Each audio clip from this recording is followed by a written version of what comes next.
आप एवं आपका प्यारा परिवार स्वस्थ, सुरक्षित, सुखी एवं समृद्ध रहें, यही प्रार्थना के साथ आज एक छोटा सा उपाय देखेंगे जिससे घर में आने वाले छोटे छोटे तकलीफ, बड़े बड़े तकलीफ, छोटे छोटे विघ्न, बड़े बड़े विघ्न, छोटे छोटे उपद्रव, बड़े बड़े उपद्रव, छोटे छोटे नुकसान, बड़े बड़े नुकसान, कुछ भी हो, इस कारण से भी वो हो सकता है। और ये बहुत सरल कारण है, समझोगे तो आप आश्चर्य में पड़ोगे।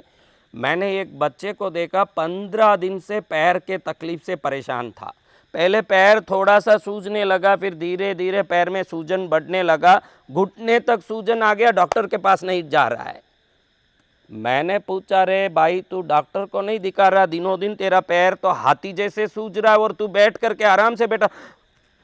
धीरे से बोल रहा, महाराज बहुत घबराहट हो रही है, कोई कैंसर होगा, कोई प्रॉब्लम होगा, डॉक्टर पैर काटने बोलेगा, मैं वो डर से डॉक्टर के पास ही नहीं जा रहा हूँ। कई लोग अपने जीवन में आने वाले दुखों के, बीमारियों के, परेशानियों का कारण को खुद ही कुछ न कुछ सोच के बड़े बड़े बनाते हैं। भाई बड़ा बड़ा कोई कारण होगा, वो उस मन में सोच रहा कि पैर काटा जाएगा, मैं डॉक्टर के पास जाऊंगा, पैर काटने बोलेगा, सहन कर रहा उस दर्द को, सहन कर रहा उस सूजन को, लेकिन जा नहीं रहा है।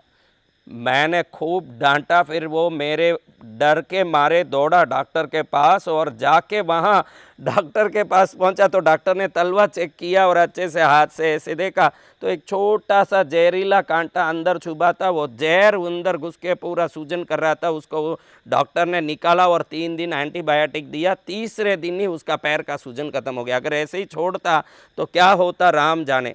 हमारे जीवन में भी बहुत सारे दुख संकट आते हैं तो उसके कारण हम खुद ही कुछ न कुछ कल्पित करते हैं, ये कारण होगा, वो कारण होगा। सबसे विशेष माया का ये जो लीला है, ये सबसे बड़ी लीला ये है कि कोई ये मानने तैयार नहीं कि इसका कारण मैं, मेरा स्वभाव, मेरे वर्तन, मेरी बातचीत, मेरे लोगों के साथ संपर्क का तरीका हो सकता है, मुझे सुधरना पड़ेगा, ऐसा एक भी संसार में मानने तैयार नहीं। यही माया की लीला है। मेरे ग्रह दशा होगी, मेरा ही अपना गुण होगा, मेरा अपना स्वभाव होगा, नहीं नहीं, पड़ोसी खराब है, रिश्ते खराब हैं, दुनिया खराब है, पत्नी खराब आ गई, बच्चे कहना नहीं मानते, घर सही नहीं है, हजार बातें करते, लेकिन ये मानने तैयार नहीं कि स्वभाव में मेरे में कोई खोट होगा, उसको सुधारना पड़ेगा। यही तो माया की लीला। क्योंकि सुधर जाए तो पूरा विश्व सुधर जाए और विश्व समृद्ध हो जाए। तो इतनी जल्दी माया किसी को सुधरने नहीं देती। लेकिन आपको मैं निवेदन करूंगा कि अपने जीवन की श्रेष्ठता के लिए स्वयं का सुधार पहले शुरू करें, ये बात रहने दीजिए। फिर आप देखते हैं कि अपने घरों में, आप लोगों के घरों में निरंतर कोई ना कोई खर्चा आता है जिसको अनएक्सपेक्टेड एक्सपेंसेस कहते हैं। वो उसके बारे में आपने कभी सोचा ही नहीं। आपने सोचा कि भाई अभी हम 9 महीने से मेहनत कर रहे हैं, खूब परेशान हो रहे हैं, अब इस बार हम थोड़ा 15 दिन घूम के आएंगे, आराम से कहीं जाके कुल्लू मनाली ऊटी घूम के आएंगे। इसलिए हर महीना थोड़ा थोड़ा पैसा इकट्ठा करके रखा था कि अब समर वेकेशन आ रहा है, पत्नी को बोल रहे हैं कि चलो तुम तैयारी करो, मैं भी टिकटें बुक करवाता हूँ, अपन चलेंगे, 15 दिन घूम के आएंगे। छुट्टी भी मैंने बड़े मुश्किल से एक एक करके हर महीने की 2 छुट्टी इकट्ठा करके 18 दिन की छुट्टी रेडी करके रखी है, चलो घूम के आएंगे। जैसे ही घूमने के भाव हुए और घूमने के दिन आए, घर में ऐसी बीमारी आके सिर पर पड़ी कि पूरा इकट्ठा किया हुआ 9 महीने का पैसा उस बीमारी में ओम शांति हो गया। अब ऐसे कहीं ना कहीं खर्चा हो जाए, कहीं ना कहीं लफड़े आ जाएं, कहीं ना कहीं परेशानी झगड़े हो जाएं, घर में मन मुटाव हो जाएं, तो व्यक्ति सोचता है कि ये क्या कारण से होता होगा, इसका क्या कारण होगा। मेरे को कई लोग बोलते हैं, महाराज वीडियो शॉर्ट हो तो हम जल्दी से देख सकते हैं। अरे तेरा दुख की शॉर्ट नहीं है, बड़ा लॉन्ग है, तो वीडियो शॉर्ट कैसे हो सकता है। तो इसको अच्छे से समझेगा तो ही करने के समय श्रद्धा रहेगी, इसलिए कुछ समझाना पड़ता है। अब कई लोग ये नहीं मानते कि छोटी छोटी चीज़ों में बड़ा बड़ा असर है, वो कोई नहीं मानते। लोगों को ऐसा है कि इसमें क्या पड़ा, हम जैसे लोग कोई उपाय बताते हैं, अरे महाराज इसमें क्या पड़ा, इसमें कोई फर्क थोड़ी पड़ने वाला, ऐसे बोलते हैं। अरे कंकर से भी फर्क पड़ेगा। Each and every action is has an equivalent and opposite reaction. ये हर एक के साथ, हर एक क्रिया का, वो छोटा हो या बड़ा, समान या विपरीत क्रिया होना ही है। वो तू हाथ ऐसे हिला रहा है तो ब्रह्मांड में कहीं कुछ हिल रहा है, तेरा हाथ हिलना। मैं कई लोगों को बोलता हूँ, बैठे बैठे बिना काम पैर मत हिला। खिला। बिना काम उंगलियों को ऐसे घुमा मत, बिना काम ऐसे वायु में घुमाते बैठे। कई लोग ऐसे बैठे बैठे ऐसे सिग्नेचर कर रहे हैं। अरे करना ही है सिग्नेचर तो चेकबुक में कर, हाथ में फालतू के करके क्या करेगा। और जीवन को सुधारना है तो क्या करना। महाराज बहुत दुखी हूँ, बहुत तकलीफ हूँ। मैंने कई लोगों के घरों में देखा है, जैसे ही कपड़ा खोलेगा, तुम सबको पूछ रहा हूँ भाई, तुम सब जवाब दो मेरे को, घर में जैसे ही कपड़ा पहना हुआ खोलते हो, कहीं भी लटका देते हो कि बराबर समेट के धोने की जगह रखते हो, या दरवाजे पर लगा दिया, कुंडी पर लगा दिया, कहीं लटका दिया, क्या करते हो तुम लोग बोलो। दरवाजे पर लगा देते हो, नहीं कपड़ा लगाते हो। तो अब सोचो, मैं एक सवाल पूछता हूँ, आप देखो, मैं बोलूँ तो आप सोचो। इसके लिए मैं किसी का पक्ष नहीं ले रहा हूँ, किसी का विपक्ष नहीं हूँ, मैं कोई हूँ या सरकार नहीं चला रहा हूँ, मैं पक्षी विपक्षी नहीं हूँ। तुमको तुम्हारे अनुभव से ज्ञान मिले इसलिए पूछता हूँ मेरे बच्चों। तुम बताओ कि कोई अरबोपति का बंगला है, ये कल्पना करो, कोई बड़ा पैसे वाले का बंगला है, उधर तुम जाके कहीं कपड़े दरवाजे पर लटका हुआ देख सकते हो क्या? क्यों नहीं देख सकते? क्योंकि उनके स्वभाव में वो नहीं है। उधर जो रोज कपड़ा धोने वाले आते हैं, उनके तो काम वाले भी होते हैं, रोज के रोज धोते हैं। हमारे यहाँ देखो तो जो मिडिल क्लास बोलते हैं, गरीब वर्ग बोलते हैं, कहीं भी कपड़ा लटकाते हैं, कहीं भी कुछ भी करते हैं। मैंने कई वीडियो में बताया है कि दरवाज़ा महालक्ष्मी का स्थान होता है। क्या होता है? किसका स्थान है? अब महालक्ष्मी पर गंदा कपड़ा तुम्हारा पहना हुआ बास्ता कपड़ा जो पसीने से मेल से भरा है, वो महालक्ष्मी को ओढ़ाया। अगर दरवाजा महालक्ष्मी है तो तुमने महालक्ष्मी को क्या ढका? हाँ, तो बहुत खुश होगी तुम्हारे गंदे कपड़े से। महालक्ष्मी प्रसन्न हो के धन का बौछार करेगी ना? बिल्कुल करेगी। हाँ, क्या करेगी? उधर दरिद्रता, क्योंकि कपड़ा दरिद्रता अगर पहनने के बाद अगर बासता है, तो मैंने कई बार कहा कि सुगंध समृद्धि है। सुगंध क्या है? तो दुर्गंध क्या है? दरिद्रता है। अगर सुगंध समृद्धि है तो दुर्गंध क्या है? और तुम्हारे पहने हुए कपड़े से एक दिन पूरा पहना, दिन भर पसीना आया, मेल आया, कचरा आया, उसमें कुछ भी आया, तो उसमें कैसा दिव्य सुगंध आएगा।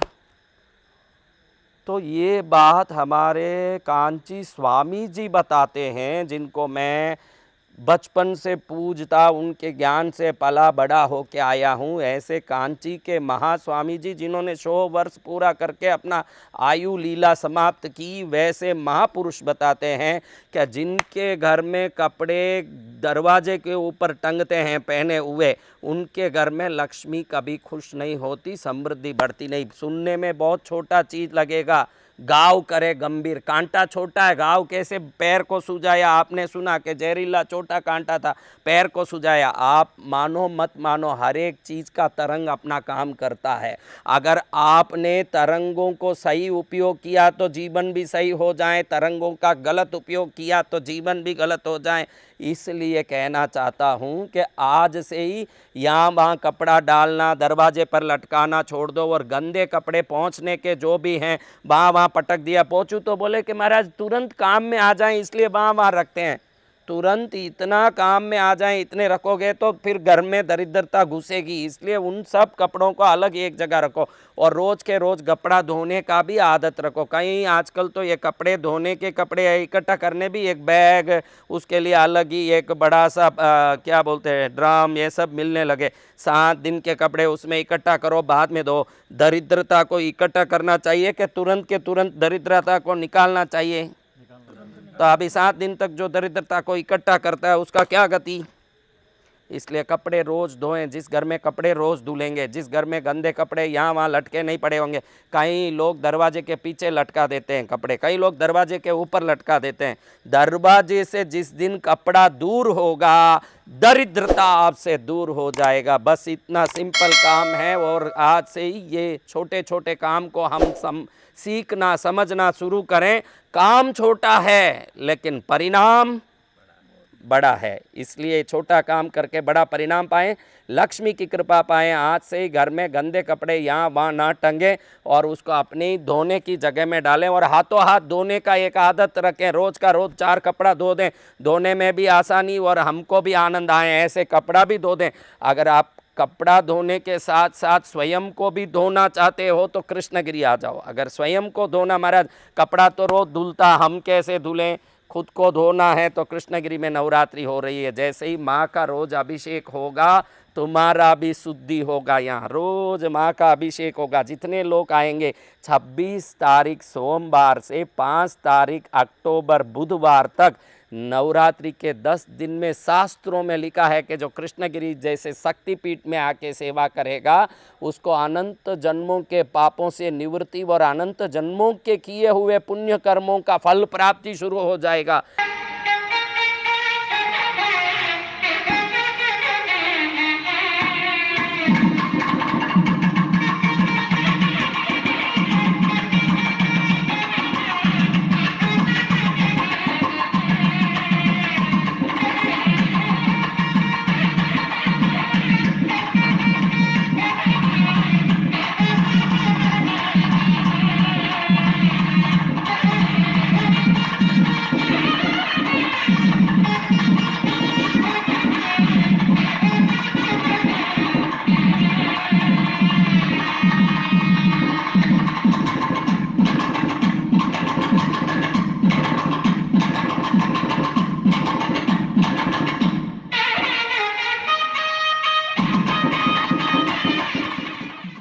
इसलिए बढ़िया से कृष्णगिरी आके हर व्यक्ति जो भी आएगा वो कृष्णगिरी में अपने हाथ से लोटा पकड़ के माँ के लिए अभिषेक का दूध डालेगा और शाम को अपने हाथ से 5 दीपक की आरती लेके आरती करेगा। दोपहर में गुरु महाराज से देवी की महिमा की कथा, देवी भागवत सुनेगा।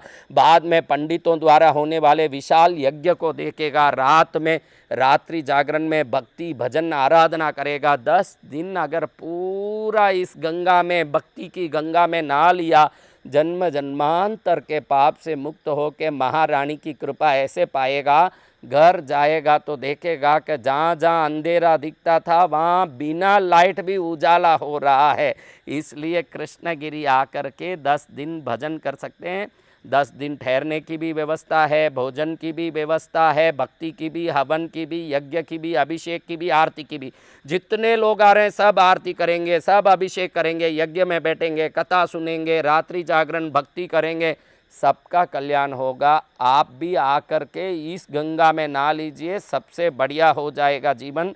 9051390513 पर संपर्क करके आज ही अपना आने का आरक्षण करवा लें और कृष्णगिरी में आकर के पवित्रमय भक्ति में शामिल हों।